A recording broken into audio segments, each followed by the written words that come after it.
চোখ রাখবো এই মুহূর্তের একটি বড় খবরে। সম্প্রতি পাখির চোখ হয়ে দাঁড়িয়েছে লোকসভা নির্বাচন। 2024 সালের রণকৌশল ঠিক করতে ফের বঙ্গ সফরে শাহ নাড্ডা। এ বিষয়ে আমরা সরাসরি বিস্তারিত জানবো আমাদের প্রতিনিধি রাজীব দত্তের কাছ থেকে। রাজীব, তোমার কাছ থেকে এই বিষয়ে জানতে চাইবো।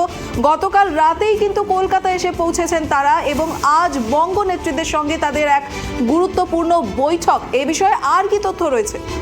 দেখো, প্রথমেই বলি যে গতকাল গভীর রাতে বিজেপির সর্বভারতীয় সভাপতি জেপি নাড্ডা এবং কেন্দ্রীয় স্বরাষ্ট্রমন্ত্রী অমিত শাহ তারা কলকাতায় এসে পৌঁছান এবং তাদের স্বাগত জানান দলের রাজ্য কমিটির সভাপতি ডক্টর সুকান্ত মজুমদার এবং বিরোধী দলনেতা শুভেন্দু অধিকারী।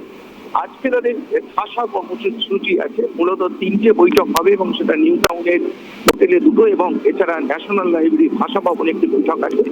যে প্রথম তারা সকালেই যাবেন, তার আগে তারা সকাল 10:30 নাগাদ যাবেন বড় বাজারের গুরুদুয়ার আছে, সেখান থেকে যাবেন তারা দুজনেই যাবেন 11:30 নাগাদ কালীঘাট মন্দির এবং সেখানে পুজো দেবেন এবং তারপরেই কিন্তু তারা নিউ টাউনের এই নির্দিষ্ট হোটেলে ওয়েস্টিন হোটেল সেখানে যাবেন।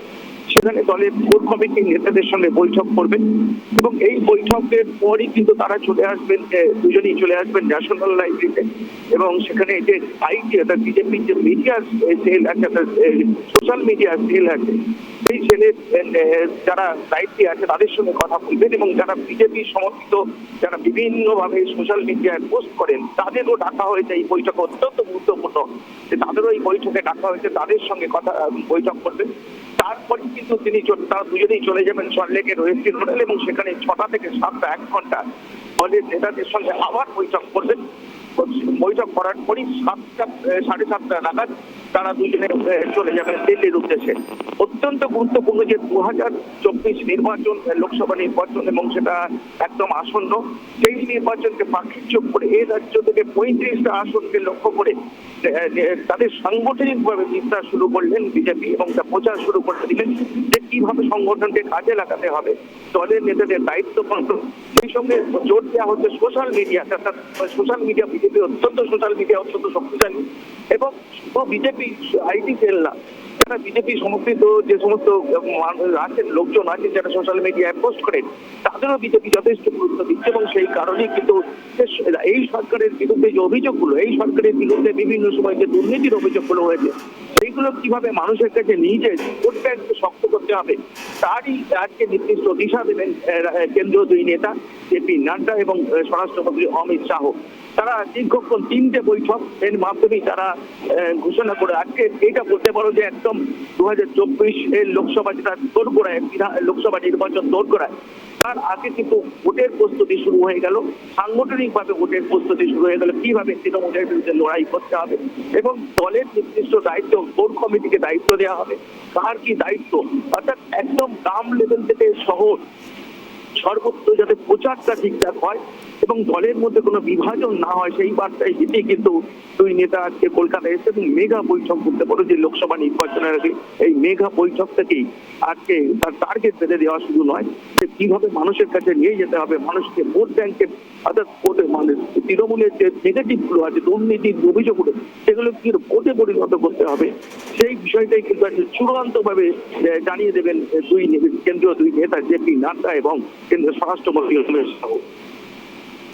রাজীব, আরেকটা প্রশ্ন করতে চাই তোমার কাছ থেকে। এই যে এবারের যে বৈঠক যে তুমি উল্লেখ করলে, সেই বৈঠকে কোনোভাবে চাকরি প্রার্থীরা রাজ্যে যে বঞ্চনার শিকার হচ্ছেন সেই বিষয়টি কি জায়গা পেতে পারে? দেখো, প্রথমেই বলি তারা চাকরি প্রার্থীদের তরফ থেকে আবেদনও করা হয়েছে, তারা জেপি নাড্ডা এবং স্বরাষ্ট্রমন্ত্রী অমিত শাহের সঙ্গে দেখা করবেন। এর আগেও জানো যে যখন ধর্মতলায় যেদিন মিটিং এসেছিলেন সেদিনও কিন্তু তার আবেদন সব সময় ছিল না, তারপরে তার স্বরাষ্ট্রমন্ত্রী দেখা করতে পারেন। আজকেও সেই সম্ভাবনা থাকছেন, শুভেন্দু অধিকারীর কাছে তারা আবেদন করেছেন, শুভেন্দু অধিকারী চেষ্টা করছেন চাকরি বঞ্চিত যে যারা চাকরি প্রার্থী তাদের সঙ্গে জেপি নাড্ডা এবং স্বরাষ্ট্রমন্ত্রী অমিত শাহ দেখা করিয়ে দেওয়ার। এখন সবটাই নির্ভর করছে দুই নেতার উপরে, তারা দেখা করতে সম্ভাবনা প্রবল দেখা করার জন্য এবং তাদের যে অভিযোগ তারা দীর্ঘদিন ধরে যে বঞ্চিত, যে চাকরি প্রার্থী তারা বঞ্চিত, সেই বিষয়টাও তারা সরাসরি কেন্দ্রীয় দুই নেতাকে বলতে চান। এই সুযোগটাও কিন্তু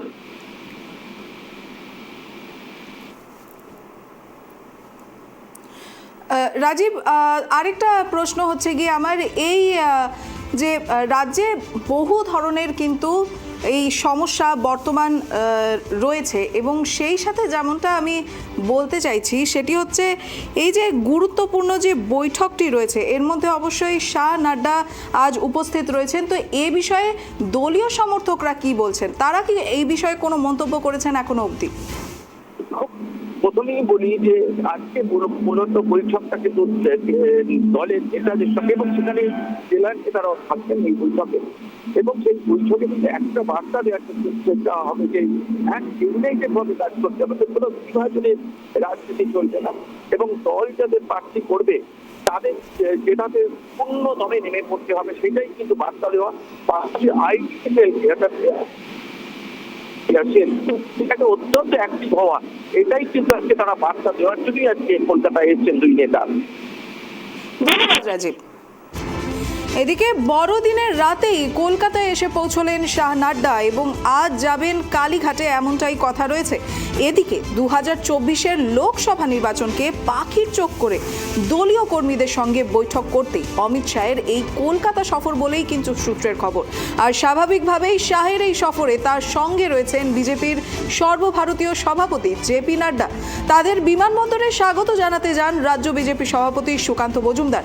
রাজ্যের বিরোধী দলনেতা শুভেন্দু অধিকারী থেকে শুরু করে লকেট চট্টোপাধ্যায়, অগ্নিমিত্রা পাল সহ রাজ্য বিজেপি নেতৃবৃন্দ।